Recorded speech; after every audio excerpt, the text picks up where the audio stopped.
Transparency with Tiffany, the podcast.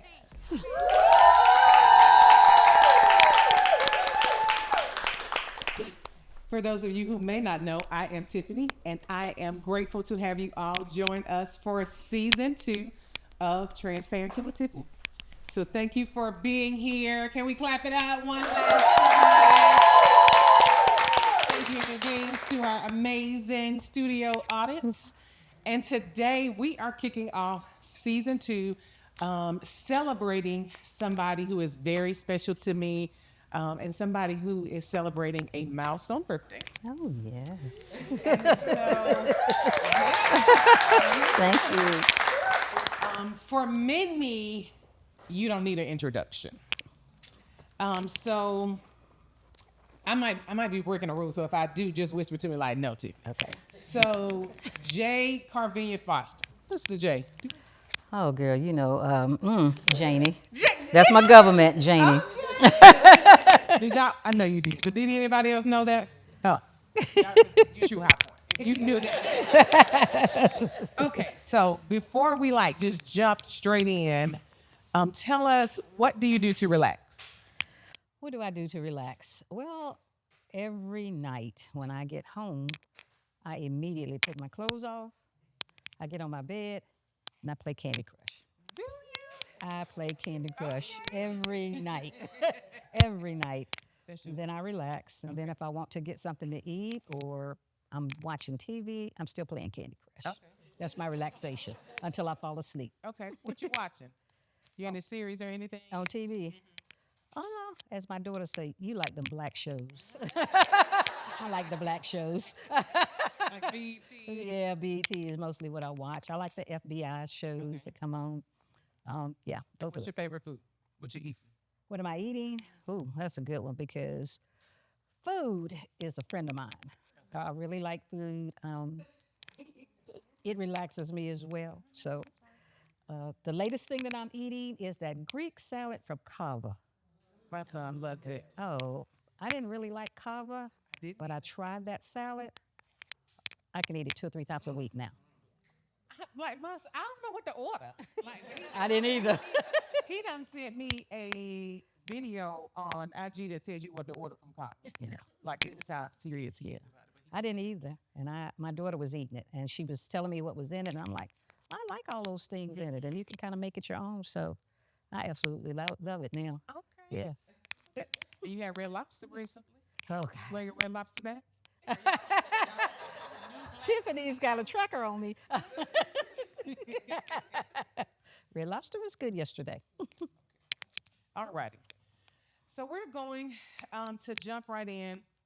I was thinking this morning, I'm not High Point native. So when I moved back to High Point, I didn't know you. And my first interaction with you was through the Sister Circle. We invited you to do a Zoom. And on the Zoom call, you talked about your love for mentoring women. And so I went and Googled you. And then, of course, as I was looking you up, and then I realized that my cousin Candace had grown up with you and really like a godmother to her. So tell us, mentoring us young ladies and everybody's, you have a print on so many lives. Did you always knew that was what you were called to do? I did not ever, and I still don't know that that's what I do. Okay. I think that in developing myself, has just realized that you have to develop your own self. You have to figure out what's important to you and what matters to you, and figure out how you do what you want to do. And once you figure out how you get done the things that you need to get done, whether it's at home, whether it's in the church, whether it's in the community, then you just kind of can tell somebody else, hey, this is what worked for me. It may not exactly work for them, but figure it out. I mean, that's the whole thing. You have to make up your mind first about what's important to you. And once you do that, you just figure out, how am I going to make this work? And that's what I do each and every day. Mm-hmm. It doesn't matter what I want to do. If it's important to me, I'm going to figure it out. Okay. And I have learned through my journey, no never hurts my feelings. You can tell me no, but I'm going to keep going because somebody is going to tell me yes. And then you figure out what makes you unique. You know, what is it that people are going to remember about you? For me, it started with glasses. I wear different colored glasses to match my outfits. And I have a unique name. So if I meet somebody and I say my name is Carlvena, I need for you to remember my name. My name is Carlvena. Or sometimes now, if I'm in, depending upon the venue or the event where I am, and they want you to introduce yourself, I will say, I am the Carlvena Foster. Well, that gets people's attention. And they will remember you just for saying that. Or they will remember, if they don't remember my name, it is, you know, the lady with the glasses that wears all the different colored glasses. Make yourself unique and something about you that's really going to strike people and they're going to remember you by it. Or you can say something profound sometimes, and people will just remember you. Whenever Auntie Carvena talked about no, a lot of y'all like chimed in. Yeah. And I think for us, no is rejection. Like if somebody tells us no, it's like sometimes it shuts us down. But I love how you're teaching us that's just on our way to another yes. It is. They just don't understand what you're doing and why you're asking. So if they say no to me, that they're lost because they need to be with me. And I'm going to keep going until somebody tells me yes, because then I get it done. Yeah. They need to be with me. How did you get into the political arena? Yeah. So actually, my community, you know, they came to me and they said, we think you would be good to represent us on city council. Well, I thought I work for a nonprofit, and city council people sometimes determine your funding. And people in High Point are a little different, not as progressive as people in Greensboro. They're more conservative. And so I said I really wasn't interested in being on city council for that reason. And then they said, what about school board? Because you work with children. So I considered school board, but it was basically because my community said that. I just didn't seek out that office. They came to me to say, hey, we think that you would be good based on the work that I was doing in the community with children, particularly at the Carl Chavis YMCA. And you've been there for almost 20. Well, I started at the school board. I was elected in 2008, and in 2014, I went to the county commissioners. And then at the Y. I've been at the Y for 25 years, raising all y'all children. And so, besides this, was there anything else you ever wanted to do?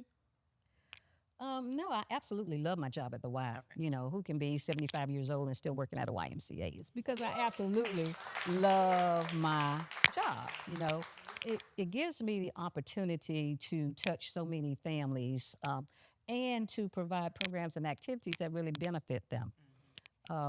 And then you see generations of people, generations of families and children that come through your Y. In fact, we're planning a big family reunion for Juneteenth. It's going to be a Carl Chavis YMCA reunion because for 25 years, I've seen a lot of kids come through there. And it's what I say to my staff, you know, these are our children. If we don't do it for them, who's going to do it? So you look at who's coming to the Y, you look at their needs, and you just develop programs around them and not take that cookie cutter model that's already out here that people say you need to be doing for children. So I've had a couple of bosses who tell me, well, we don't know how to run that kind of Y that you run because my Y is a program Y. So my programs have to be developed around the people that we serve. And then, audience, as we are going along, if you have any questions, raise your hand and we'll bring you the microphone, okay? Next, for us, a lot of us, so when we see you, we see somebody we love, we respect, we admire, we want to be when we grow up. Okay, let's just be clear. But we see somebody who walking authentically in you that we know, we feel like you know your voice. Have you always? No, I definitely have not always. I mean, when I first got on the school board, my husband would say to me, we could just take a cardboard picture of you and put it in your seat because you never say anything. So then I had to learn what I needed to say and when I needed to say it. Okay. And that's just become a part of me. I try to be prepared now and think ahead and know what I want to say and figure out in my head how I want to say it. But after so many years of being in the community and meeting so many people and being around people, people know you and people have some expectations of you. And they know there are some things they say, we know you gonna say it. If it's about High Point at the Guilford County Commissioners, we know you gonna say High Point because you represent High Point. And I say, as long as y'all know how I'm coming and what I'm coming for, then we good. Because they know where my heart is. They know who I represent. It's the same thing with Carl Chavis. They know who I am, the whole Y Association. They know who I am, they know who I represent, and they know I'm going to be coming to get what I need to get for my wife, for my people, for my community. But you worked with me last year. I was talking to you about getting on some boards. And so I joined the two boards, and I feel you like I'm going, this is month number two. I'm not saying anything. And I'm like, do I need to speak up? But I'm really just trying to find my space in those places before I start speaking up. So I love that you said that. I feel like I will eventually get there, You will. but I heard I got to do my homework. You have to do your homework. And I found that's helpful to me on boards. They send you information ahead of time. So if you have questions, call and ask those questions before the meeting. Okay. And then you have your answers. And if you want to get in the meeting and ask the same question because you know the answer already, do it. You already told us your 75th birthday is coming. Yes. You ready? I'm ready. I'm excited. How do you celebrate? Do you make a big deal out of your birthday? I do. I do. I do. I do. I do. You always have. I always have, but the older I get, the bigger it gets. Because it's such a blessing to be able to see 75 years. That's a real milestone. How are you celebrating this year? You going away? Having a party and going on a cruise. Okay, cruise. Just you and hubby, or It's a whole group. Yeah, we got a big group. So yeah, can't wait. some people may think, 75, like my mom was like, oh, it's time to retire. But I don't see you slowing down. So tell us what's next. I don't think that anything is really next except retirement. Like I said, I love my job. I absolutely love my job. I have enough freedom in my job to do other things outside of the normal day to day. They allow me to do that, because it's who I am. And so they know who I am and they know what I'm doing, but I am involved in way too much stuff, way too much that I really can't take on anything else. But retirement is in the back of my mind. It is. But I see you retiring, but never. Not stopping. Okay. Not stopping, just retiring. Okay. I had a conversation just this week with my boss, and he's like, we're not rushing you to retire, but if you want, whenever you want to, they want me to be a consultant for the Y. So, hey, same difference because I won't sit down. I'll keep doing something. That's good. My last question. What advice would you give to a 53-year-old who life is happening to her and she's finding herself again, sometimes struggling, trying to figure out most days if I'm getting it right, or even if I should even be doing what I'm doing? What I have learned in my life and my experience is that do you. You decide what makes you happy. If it's going home every day, getting on your bed and playing Candy Crush, that's what you do. You don't let anybody else control your happiness. You have to find your own self and not worry about what anybody else thinks, what anybody else says. That was hard for me to do because you listen to people. And sometimes you really value the people. You value what people say, but you still have to make your own decision because at the end of the day, you're responsible for you. That's right. And if you don't do what makes you happy, then you'll never be happy because people can never make you happy. They can try at it.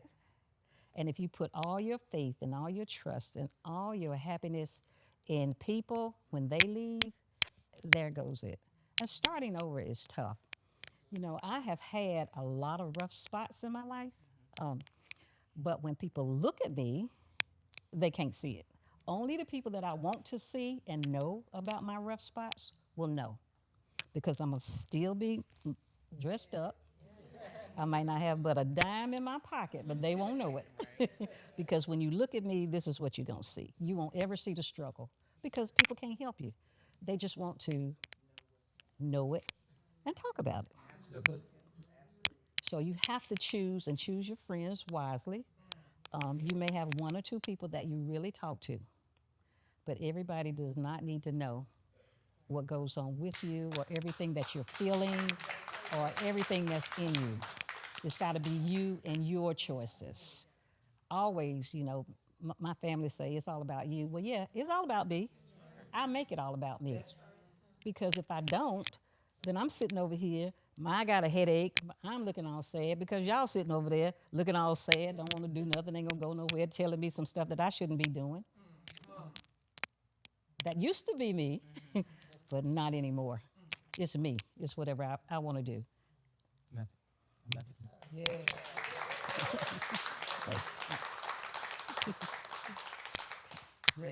Alrighty. We are gonna take a pause for a second. Any questions? Anybody want to ask? Okay.